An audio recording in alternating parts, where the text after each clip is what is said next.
Ngayon, Sara Duterte, ngayon ay impeachment trial mo na. Patunayan mo na ikaw ay matapang. Di ba nagsasalita ka dati na bloodbath? Patunayan mo ang bloodbath, patunayan mo ang sinasabi mong bloodbath. Kaya humarap ka ngayon. Dahil araw na ng impeachment mo ngayon. Di ba napagkatapang mo?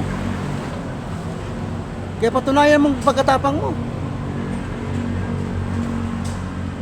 Di ba sa budget pa lang ng hearing, hindi ka nga dumati sa budget ng hearing mo, di ba? Yung budget mo, hindi ka nga umaten. Ini-ignore mo lang yung mga patawag sa'yo. Magpadabog-dabog pa, magpabuwang-buwang ka. Di ba ganyan ang style mo? Oh. Yan, pagkakataon mo na yan. Sara Duterte, Sarang Kuanggol, Sarang Baliw, Sarang Maysaya, Sarang Buang. Pagkakataon mo na yan para ipagtanggol mo ang iyong mga sarili, ang iyong sarili. Pagkakataon mo na yan para ipagtanggol ang iyong sarili. Ang tawag dyan ay due process. Pagkakataon mo na yan, live television, Luzon, Visayas at Mindanao at all over the world ay nakaabang dyan at sila ay nanonood. Pagkakataon mo na yan, napasinungalingan mo, ang paratang sa iyo ay hindi totoo. Dapat ka dyan pumunta, dapat ka umatin. Ha? Pagkakataon mo na yan para makita ng taong bayan nga kung talagang ikaw ay nagkasala o hindi. Patunayan mo, harapin mo, huwag kang duwag. Total gusto mong bloodbath. Iba gusto mo ng bloodbath? Oh. Yan ha, Sara Duterte. Ngayon araw ng July 6, 2026. July 6, 2026 na ngayon. Araw ng Lunes. Pagkakataon mo na yan na humarap dyan sa Senado at ipagtanggol mo ang iyong sarili.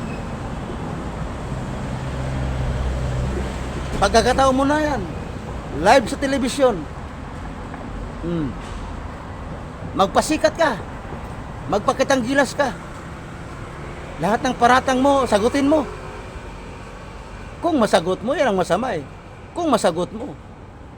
Ang masama kung hindi mo masagot, talagang mapapahiya ka lang dyan. Kaya ayos-ayusin mong buhay mo. Ayos-ayusin mong buhay mo, Sara. Ha? Paanganga ka pa naman. Ang style mo, magpabuwang-buwang ka pa naman. Ha? Yan, kaya galingan mo. Ha? Galingan mo yan, galingan mo. Kailangan masagot mo lahat yung mga katanungan sa'yo. Kailangan huwag kang pangpaanga-anga. Kapag paanga-anga ka, kapag hindi mo masagot, yung mga katanungan laban sa'yo, o dyan ka na mag-goodbye. Kasi maraming tao ang manonood dyan sa impeachment trial mo sa Senado. Kumbaga maraming nag-aabang. Pati na ako, nag-aabang ako dyan. Kaya patunayan mo, Sara. Panindigan mo na wala kang kasalanan. Dahil yan ang pagkakataon mo upang mailigtas ang iyong sarili sa kahihiyan, sa inidudulot ng iyong mga putang inagkakawalang yan mo. Ang tawag dyan ay due process. Binigyan ka ng tamang due process. Patunayan mo kung ikaw ay hindi ka talaga magnanakaw. Patunayan mo kung talagang ang bilat mo hindi mabaho. Patunayan mo kung hindi ka siraulo. Patunayan mo lahat yan dyan. Dahil maraming nag-aabang dyan sa impeachment trial mo. Kaya ngayon pa lang, Lunes, unang araw ng impeachment trial mo, kailangan humarap ka dyan. Sagutin mo lahat dyan mga paratang sa'yo. Goodbye ka. Pagdating kay Trillanes, pagdating kay Senador Trillanes, dyan ka mag-goodbye. Dahil bank account ang pinag-uusapan dyan. Dahil maraming paratang. Si Senador Antonio Trillanes laban sa'yo. Ang ebidensya niya, andyan sa bank account mo. Kaya kailangan pumirma ka ng waiver upang mabuksan yung mga bank account ninyo. At dyan na lahat, masisiwalat ang iyong kagaguhan, ang iyong mga katrantaduhan kung saan galing yung mga pira pumapasok sa bank account nyo, labas-pasok. Ya dyan pa lang, mag-goodbye ka na kay Senador Trillanes. Kung yung ama mo nga, hindi nga umubra kay Trillanes. Presidente pa nga ang tatay mo, hindi nga umubra kay Trillanes. How much more pa kaya ikaw labuan ka? Yung tatay mo nga natataranta, pag yung bank account ng pinag-uusapan nababuang natataranta. Oh. Kaya ngayon, goodbye ka na. Kailangan mong pumirma ng waiver, bank waiver, para mabuksan yung mga bank account ninyo. Talagang maraming mahalughog dyan. Talagang aalingasaw yung baho mo, putang ina ka. Talagang aalingasaw yung baho mo sa Duterte. Talagang maaalingasaw, hahalongkatin lahat yan.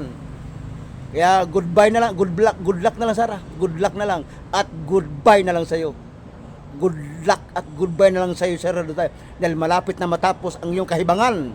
Malapit na matapos ang iyong kagaguhan. Malapit na matapos ang iyong maligayang araw. Sara Duterte. Malapit na matapos ang iyong maligayang araw. Putang ina mo.